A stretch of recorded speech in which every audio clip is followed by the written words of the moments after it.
இந்த ஆப்பிளை பாருங்க. எவ்வளவு அழகா, பளபளன்னு இப்பதான் மரத்துல இருந்து பறிச்ச மாதிரி இருக்குல்ல? ஆனா இதோட உண்மையான வயசு என்ன தெரியுமா? கிட்டத்தட்ட 1 வருஷம். நீங்க சூப்பர் மார்க்கெட்ல வாங்குற ஆப்பிள் நேத்து பறிச்சது கிடையாது.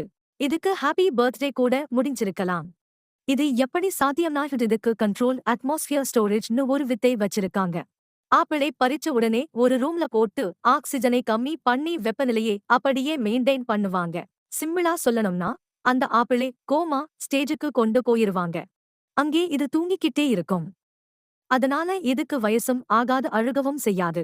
நீங்க கடைக்கு போற அன்னைக்கு தான் இதை குட் மார்னிங் சொல்லி எழுப்பி வெளியே கொண்டு வருவாங்க.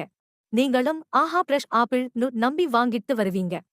பயப்படாதீங்க, இது சாப்பிட பாதுகாப்பானதுதான். ஆனா இது ஃப்ரெஷ் கிடையாது, வெறும் பழசு. அடுத்த தடவை ஆப்பிள் வாங்கும்போது அதுகிட்ட ஏன்பா போன வருஷம் தீபாவளிக்கு எங்க இருந்தன்னு ஒரு வார்த்தை கேட்டுட்டு வாங்குங்க.